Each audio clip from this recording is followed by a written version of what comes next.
I know you're gonna dig this.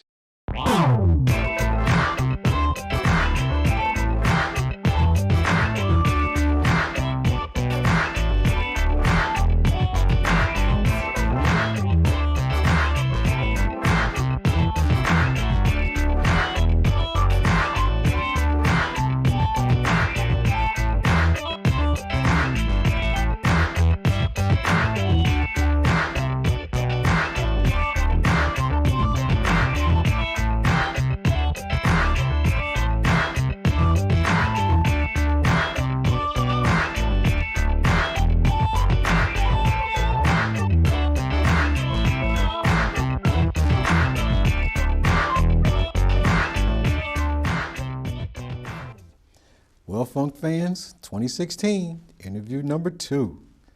Boy, do we have an interview for you today. Some of you will be surprised, some of you won't, because I'm pretty sure most of you probably know this face by now. But sir, would you please give us your name and what you are in the music industry? Okay, my name is Skip Reeves, but I'm more so known by the moniker the Funktologist. So I'm known as Skip the Funktologist, and I host the funkiest show on radio. It's called A Funk Above the Rest. My man, now, we were just discussing and I had gotten your moniker wrong. Can you explain to us exactly what a funktologist is? Well, you know, George, as I was developing my whole radio concept, I did a little research on, ology and ologist. And so as I was doing the research, I found out that when you put ology, behind something, it's just the study of.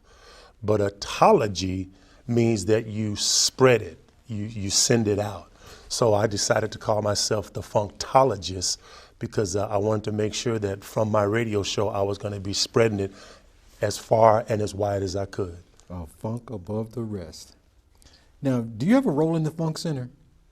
Yeah, I'm actually a funk ambassador and, very, very honored and privileged to be a part of the whole project and the whole mission. But primarily I'm a funk ambassador, and so I'm trying to do my share in spreading the word. Now, how will you use your position and skills to help the Funk Center achieve its goals?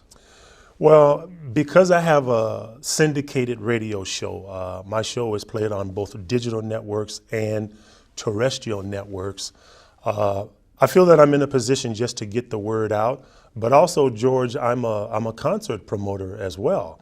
And so I have the opportunity to get involved in fundraisers, allow a forum for the Funk Museum's mission to be explained in front of audience of people.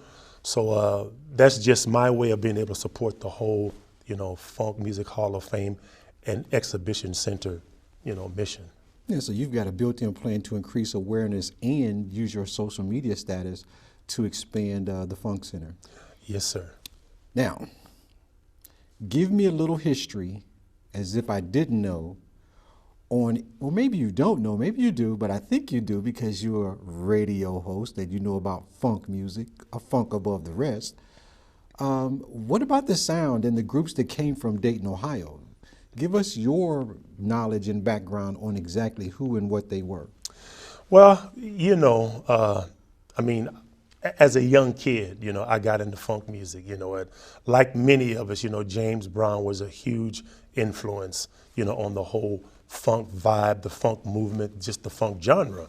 But of course, as other bands began to add their own, taste and style and influence into it, of course, as the band started coming out of Dayton, the Ohio Players, let's face it, the Ohio Players, probably the first and foremost big name band to come out of Dayton.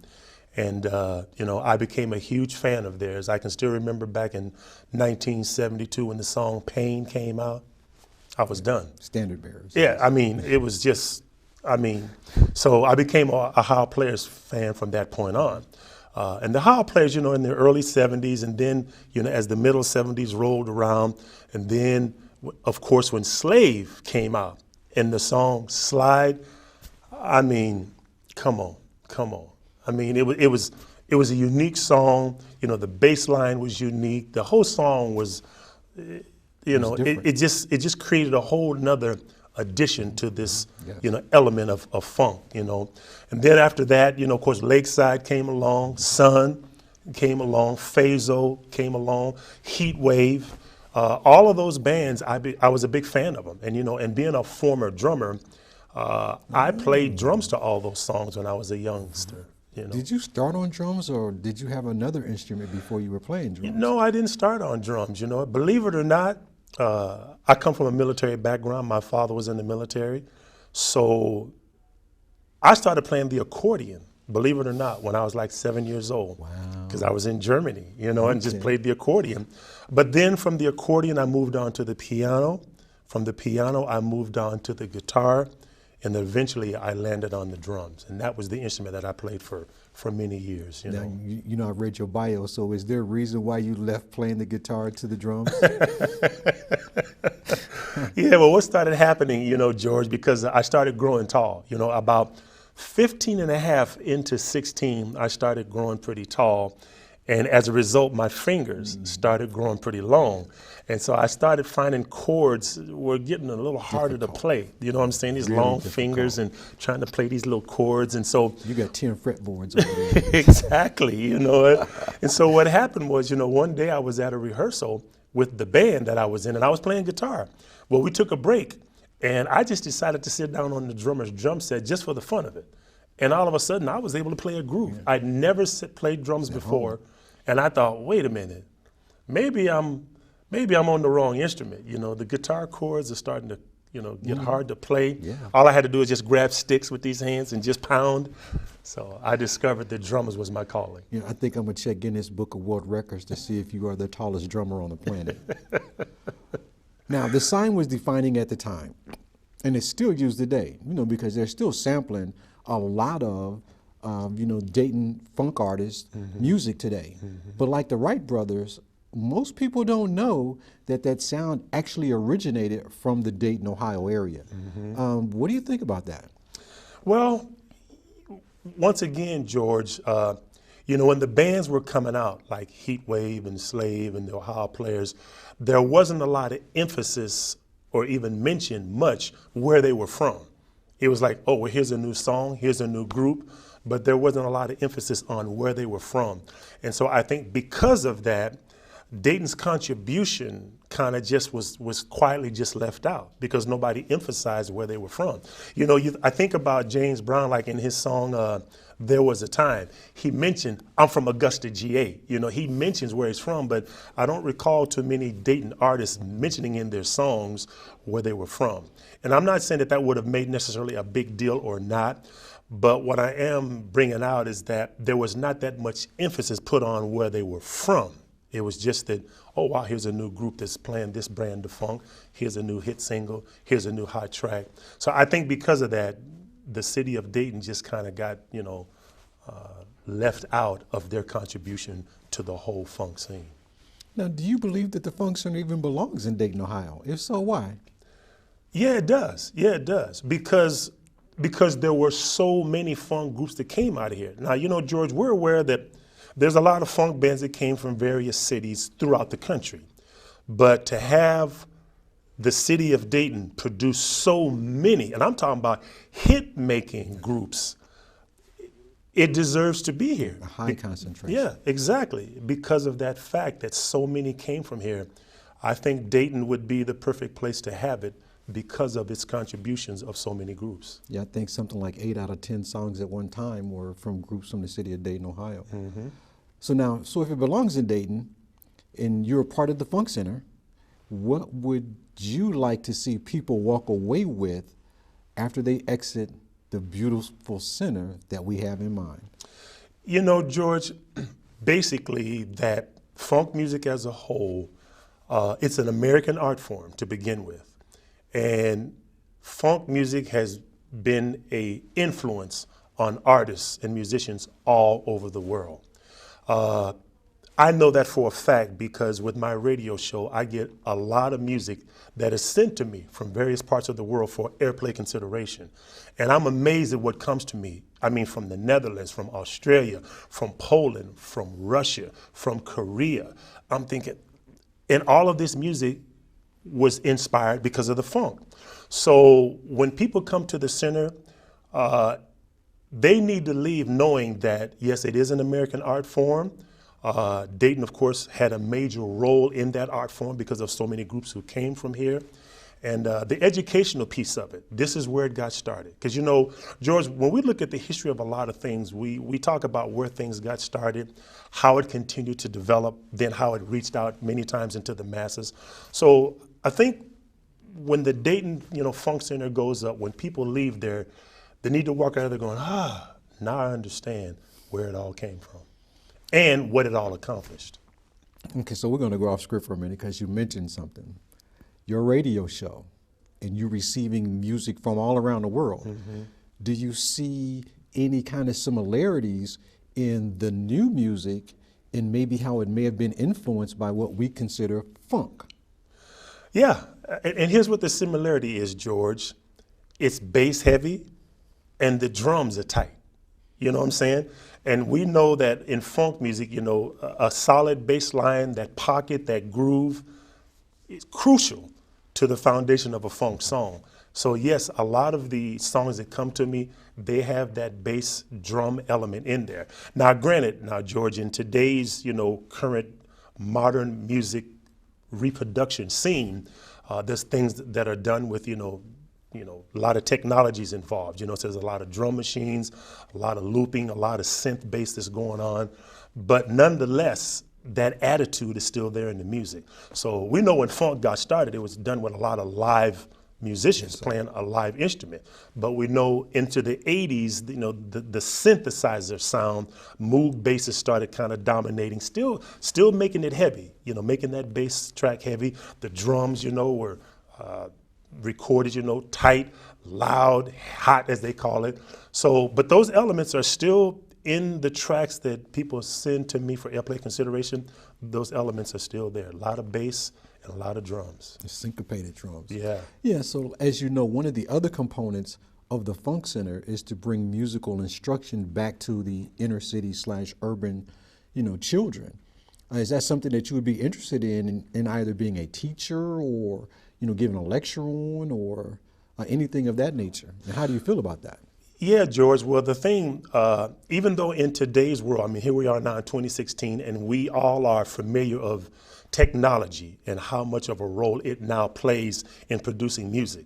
But what we have to remember, funk music came from live instruments. And we want to see children not only recognize that, but be motivated to start learning how to play instruments. Because nowadays, everybody's, calls themselves a producer because they can go into a studio with a computer and produce beats and loop and create all these other sounds. And all they're really doing is just pasting music together. There's no real instrumentation involved because they don't know how to play. So I think the Funk Center, could play a role in helping young people realize that this is where it started, the organic aspects of funk music, the organic aspects of learning how to play an instrument, and using that as an expression of your feelings and your emotions and your ideas versus just strictly computer related. Now, George, I'm not taking nothing away from that because it's here to stay. It's modern technology and it's going to be used in the process of making music from here on out. But, it's kind of like enjoying a home cooked meal. You can get the food out of a box, or grandma can make it from scratch. Which tastes better? Grandma.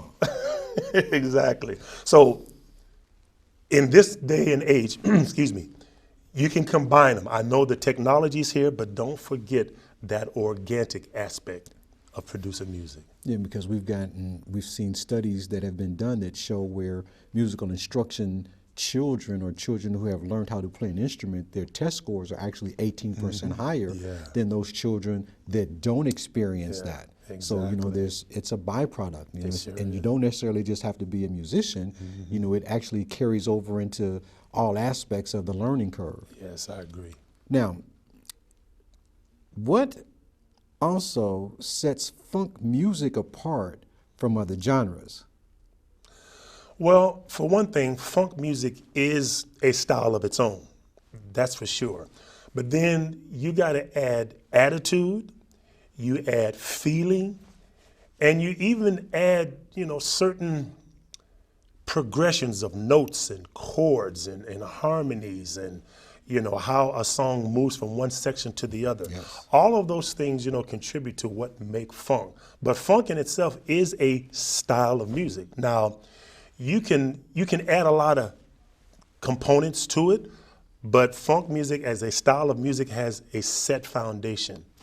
And then on top of that, you add feeling, you add attitude, you got funk. It's funk. I mean, that's why James Brown said, I mean.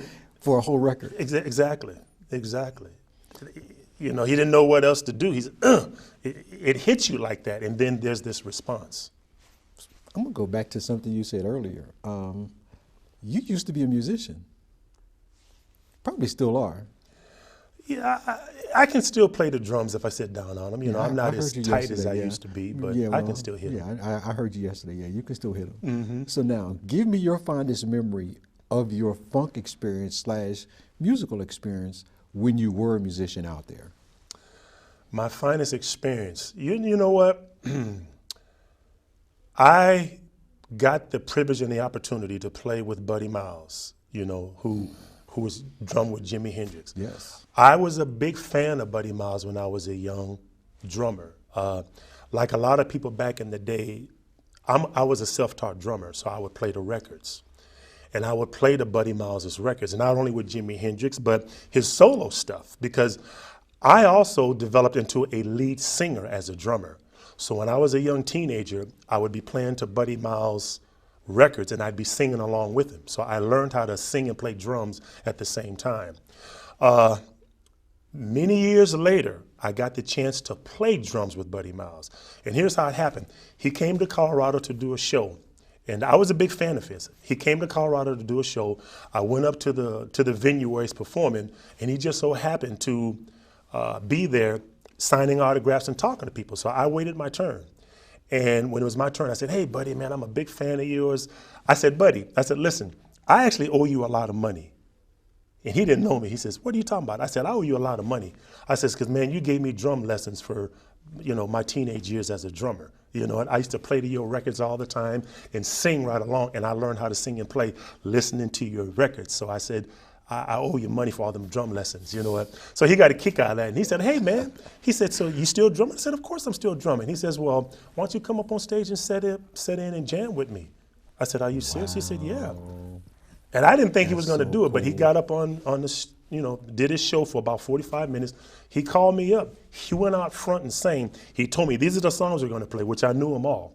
"We're going to play this song, this song, this song, this song." And he says, "I'm going to get up front and sing." And you sit down and play. So I played with him. And after we got done performing, he looked at me and said, "Man, can you travel?" His guitar player said, "Can you travel?" I said, "Yeah." So I got to play with Buddy. And what I liked about that experience, George, is that he is as close as you can get to Jimi Hendrix at that time. I mean, we've lost Buddy now. He fell asleep in death a few years ago. But at the time when I was playing with him, when I'd go out and perform with him, people were just mesmerized by him because they knew his legacy. You played with Jimi Hendrix. And that emotional connection that he had with his audience, it was just something to see every night. Yeah, he's one of the best drummers ever played. Well, and he had a pocket. Cool. Buddy had a pocket before we even called it pocket. Yes, sir. We didn't call it pocket back in the late 60s. You know what? Because as most drummers, I mean, their funkiness in their sound allows them to, create a pocket, as you say, so that other musicians can, get out. You're right. Okay, so now that was one of your influences. Do you have any other influences? You mean as a drummer or just music? As a musician. Well, James Brown was my first influence. I mean, I bought my first record, when I was 7 years old, and it was a James Brown album. So that was a major influence on me. But I was influenced by all of the soul that came up, in the late 60s and early 70s. But I was also influenced by a lot of rock music as well. See, one of the things that I enjoyed about music, I loved the soul that came from R&B music, but I loved the power that came from rock. So my drumming style was a combination of those two. People said, man, you play hard, but I also was soulful in my playing. So I was influenced by a lot of rock bands, you know, Grand Funk Railroad, Led Zeppelin, you know, the Doobie Brothers. I mean, I enjoyed those groups when I was a young teenager. But as far as drummers are concerned, oh man, you know, Diamond from the Ohio Players. I mentioned Buddy Miles. Alphonse Mouzon was a big drum influence on me. The drummer for Grand Funk, Don Brewer. Yes, sir. Jerome Braley from P-Funk, Parliament Funkadelic. How about Naduju? Who? George Duke. Who now? Naduju? Of course, Chancellor? yeah, Leon. Yes, Yeah, yes, exactly. yes, You know, I mean, yes. I was touched by all of those drummers and tried to incorporate a little of what they did into my style. Okay, so lastly, what are your plans moving forward with the Funk Center, and how can we help, you know, even make your brand even better? Well, you know, as we move forward, my contribution is to just get the word out as far and wide as we can about the Funk Center's mission, the validity of the mission, the necessity of the mission, and, you know, whatever we can do to help raise awareness, funds, whatever support that we can get, I'm going to try to contribute to that in whatever way I can. Well, Mr. Skip, the Funktologist Reeves, thank you very much for coming on the show. Next time we're going to get into favorite drums and some other things musically, but this segment is over for now. Thank you, thank you, thank you. All right, Pleasure. Thank you for having me.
Thank you.